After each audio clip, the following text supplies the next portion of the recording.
हाँ तो प्यारे बच्चों, आपको मैंने बहुत सारे न्यूमेरिकल्स दे रखे हैं। उसमें से कुछ बच्चे न्यूमेरिकल्स ना आने पे पूछ भी रहे हैं। बहुत अच्छा चल रहा है, इसको कंटिन्यू रखें।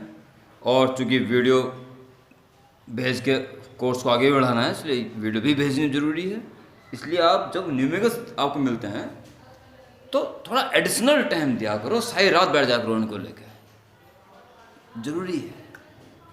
ठीक है, कि कोर्स भी हमें ख़त्म करना है साथ साथ। अब जैसे कि SHM में हम इस तरफ लगातार बढ़ रहे हैं कि कोई भी ऑब्जेक्ट या कोई भी सिस्टम हो, उसकी अपनी नेचुरल फ्रिक्वेंसी है।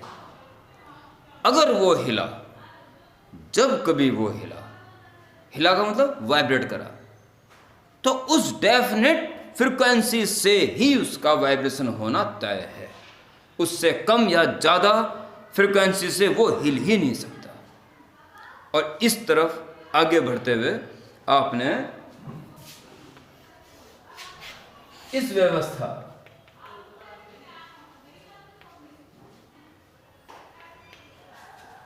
की फ्रिक्वेंसी निकाल के सिद्ध भी कर दी। 1/2 पाई अंडर रूट के अपॉन एम। 2 पाई तो कांस्टेंट है, और गिवन सिस्टम के लिए m और k भी कांस्टेंट है।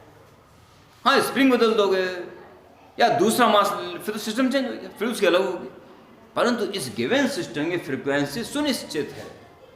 ये ब्लॉक स्प्रिंग से लटका हुआ है, नहीं हिल रहा है, नथिंग। अगर हिला, जब कभी हिला, तो इसकी कैलकुलेशन करके जाएगी। वो फ्रिक्वेंसी ऑलरेडी डेफिनेट तय है पहले से ही कि हिलेगा तो इसी फ्रिक्वेंसी से हिलेगा। अब हम आज बात कर रहे हैं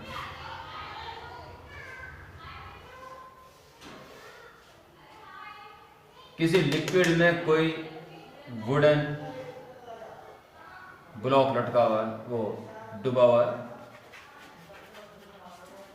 तो डूब जाएगा। और जरा सा दबा के छोड़ देंगे तो वाइब्रेशन करना शुरू कर देगा। हम प्रूफ करेंगे ये SHM है। टाइम पीरियड भी निकाल देंगे, ये तो हो जाएगा आपके सिलेबस के अकॉर्डिंग। और फिर वो विचित्र जो राज खोलते हुए हम लगातार आगे बढ़ रहे हैं, हम इसकी फ्रिक्वेंसी देखेंगे।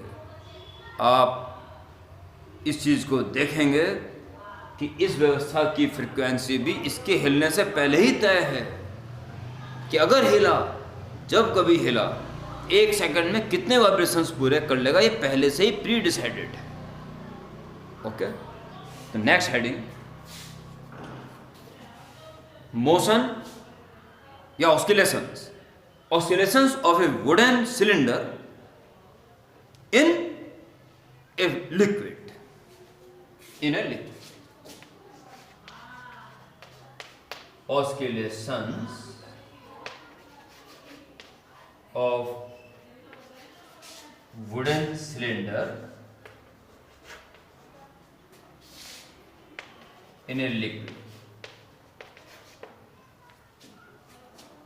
और जो दिमाग में आ रहा वो लिख दो।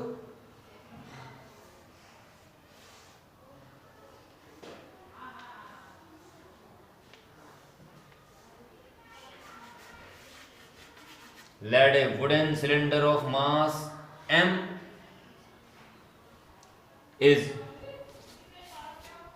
in equilibrium vertically in a liquid of density sigma, of density sigma. Okay, its L length is immersed in liquid.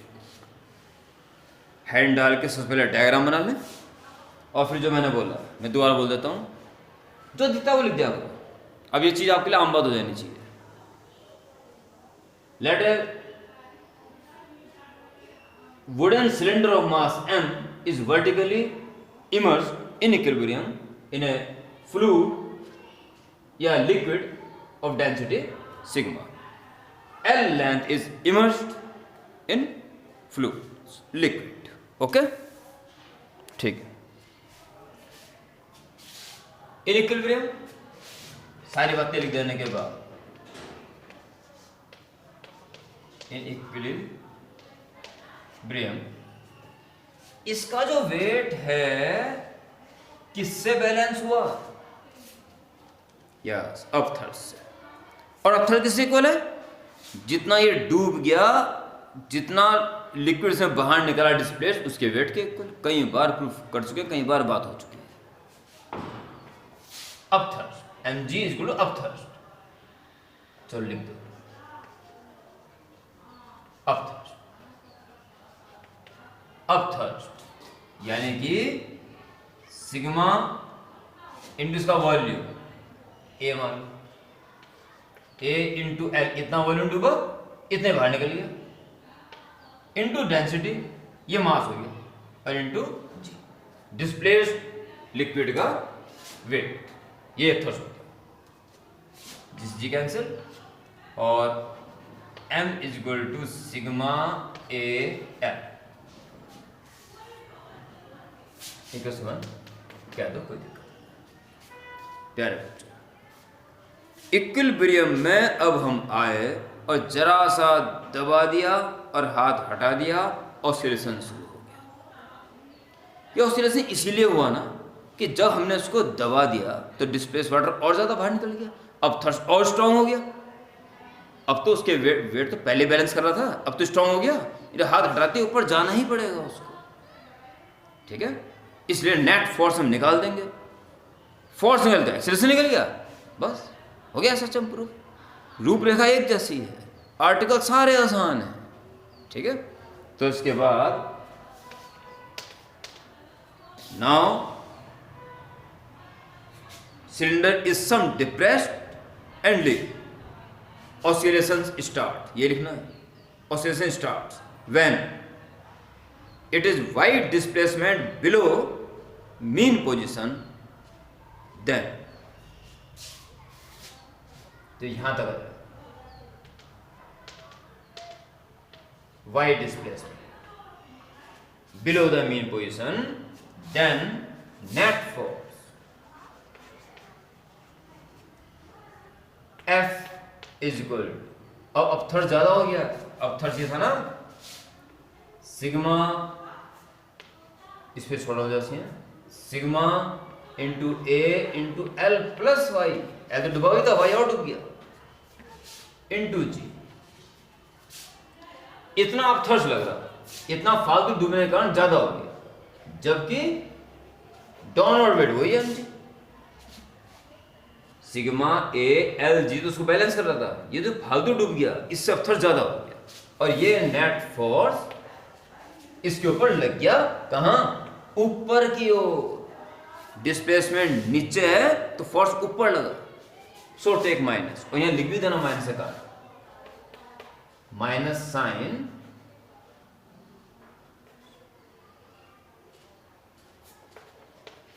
shows that direction of F is opposite to displacement. ये छोटा सा लिखना है बस, हो गया। सिग्मा सिग्मा ए जी की इसमें भी कर दो, sigma A L G minus sigma A Y G minus M G की वैल्यू, एम जी की value sigma A L G, sigma A L G, जिस इसको तो करना ही था कि ये तो बैलेंस हो रहा था पहले, ये तो फालतू आया बस, ठीक है। Plus so minus sigma A Y जी, ये आ गया नेट फोर्स, और नेट फोर्स इसलिए निकाला कि एक्सेलरेशन निकल सके, इसलिए एक्सेलरेशन प्रोड्यूस्ड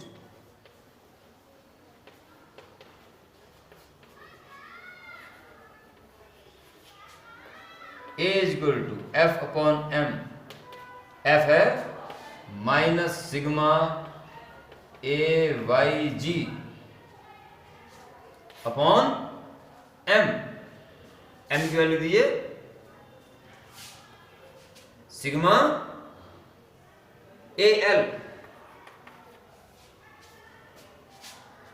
फ्रॉम 1, तो आपका यहाँ ले, चलो मैं इस व्यवस्था को हटा देता हूँ, ये तो आपके दिमाग में हो ही गया। सो ए इज इक्वल टू माइनस और वाई को अलग करो, सब डबल के अंदर डाल दो, जो कट रहा है उसे काट दो, ए भी कैंसिल, तो जी अपॉन एल बचा बस।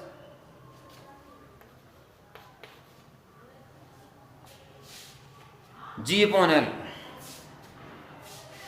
जी ऑलरेडी कांस्टेंट, और एल, एल वो है जो इक्विलिब्रियम में डूबा हुआ था, वो तो कांस्टेंट है।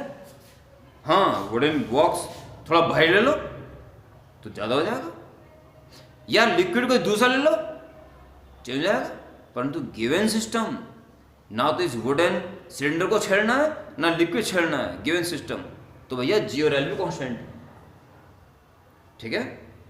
Hence G by L is constant for given system, for given system. ये तो आप नोट कर लोगे साथ साथ ही, या बैक करके देख लेना।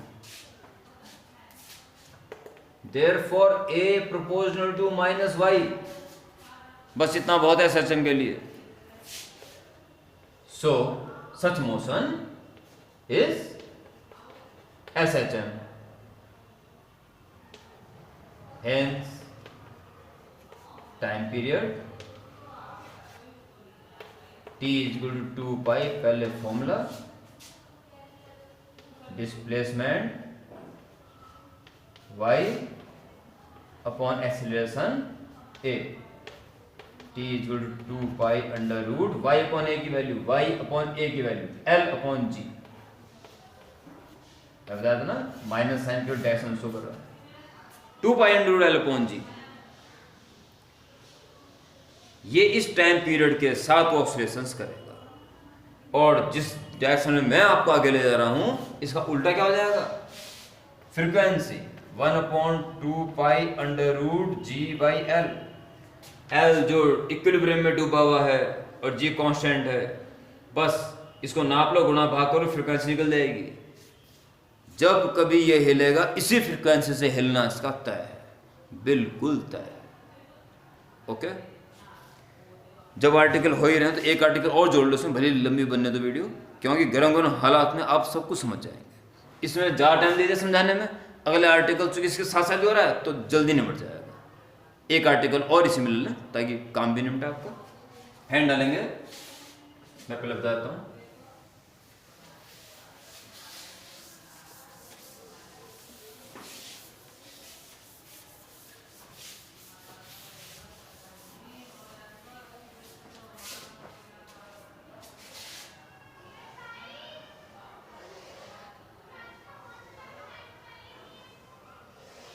यूट्यूब में, वाली यूट्यूब नहीं जिसमें तुम मेरी वीडियो देख रहे हो, वाली यूट्यूब नहीं, यू शेप्ड की नली,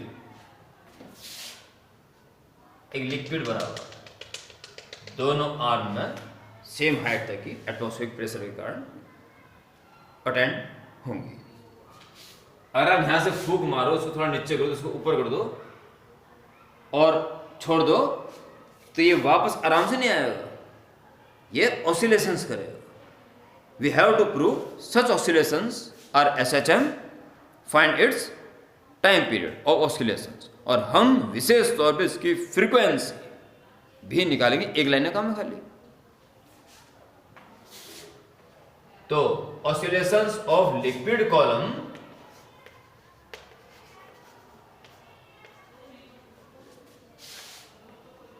in a U-tube,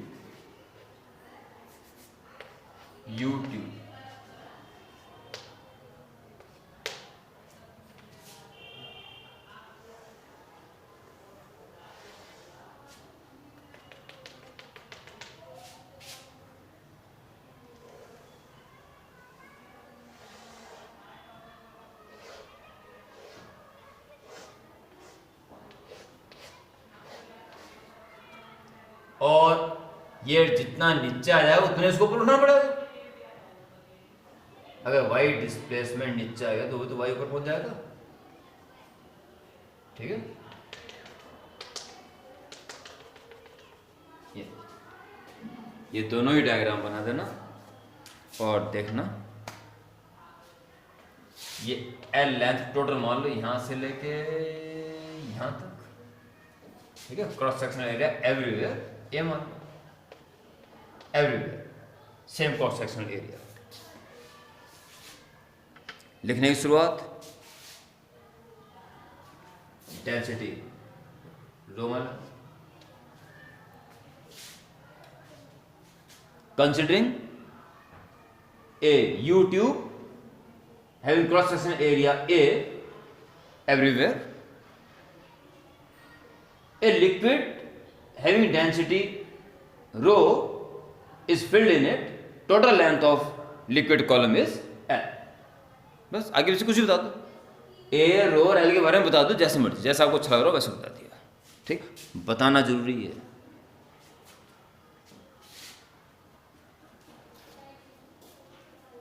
attendance code, physics is a great subject.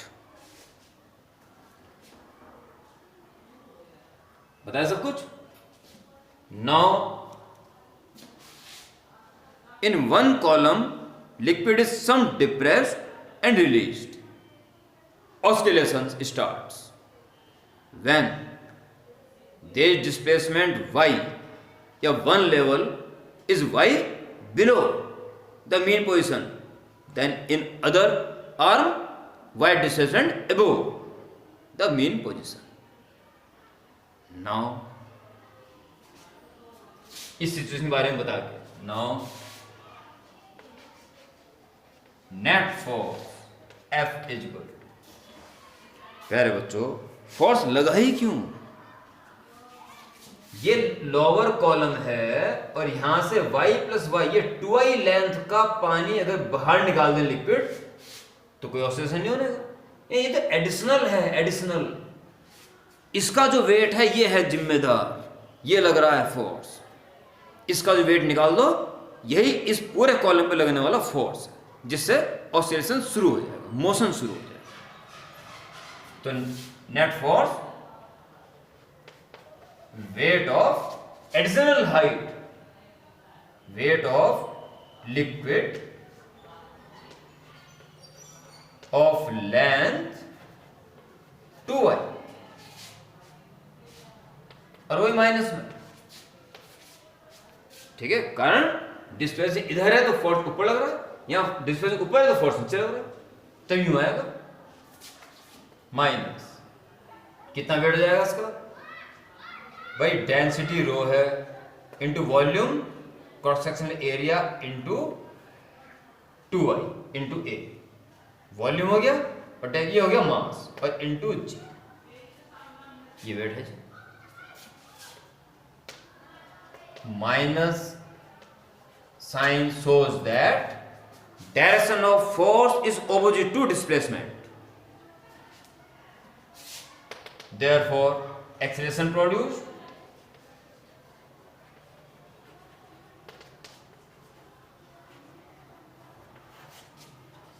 A is F upon m, F is minus rho A 2y g upon m, okay. अब मास भी आप उससे निकाल दें, A is equal to minus rho A 2y g और mass density into volume, mass तो पूरे का है ना, तो डेंसिटी वॉल्यूम कितना हो जाएगा, cross section area A and total length volume, rho A से rho A cancel, A is equal to minus और y छोड़ के 2g अपॉन L। ऑसिलेशंस हो रहा हो, L तो कांस्टेंट है, ये तो टोटल लेंथ है, ऑसिलेशन होते हुए हमेशा L ही बनी रहेगी, और G तो कांस्टेंट है, hence 2g by L is constant for given system, so A proportional to minus y, so such motion is SHM, hence T is 2 pi under root displacement y upon acceleration a, so t is 2 pi under root y upon a की value हो जाएगी l upon 2g, l upon 2g। ठीक है जी, धड़ाक से SHM से संबंधित question JEE में 100% आया हुआ है, हर साल आता है, हर साल। इसलिए आपको SHM से संबंधित न्यूमेरिकल्स करने हैं।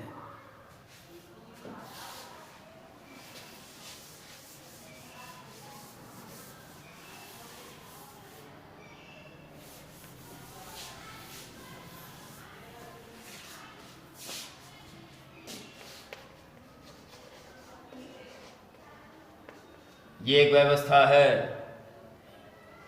जिसकी फ्रीक्वेंसी 1/2 पाई अंडर रूट के अपॉन m सुनिश्चित है।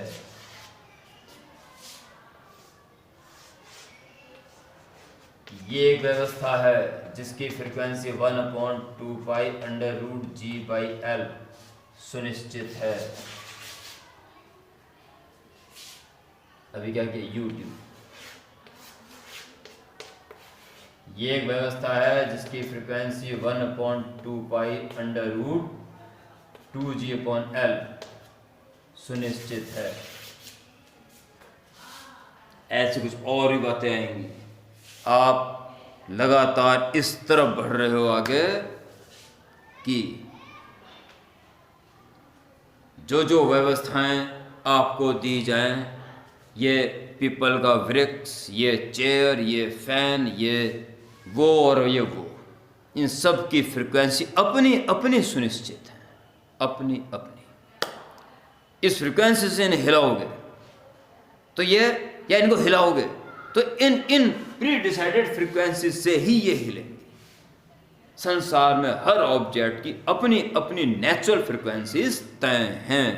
इस तरफ आप लगातार आगे बढ़ रहे हो कि आपको एक बहुत महान घटना से रूबरू होना है। ओके बच्चों, अटेंडेंस तुरंत भेजें जल्दी। जय हिंद।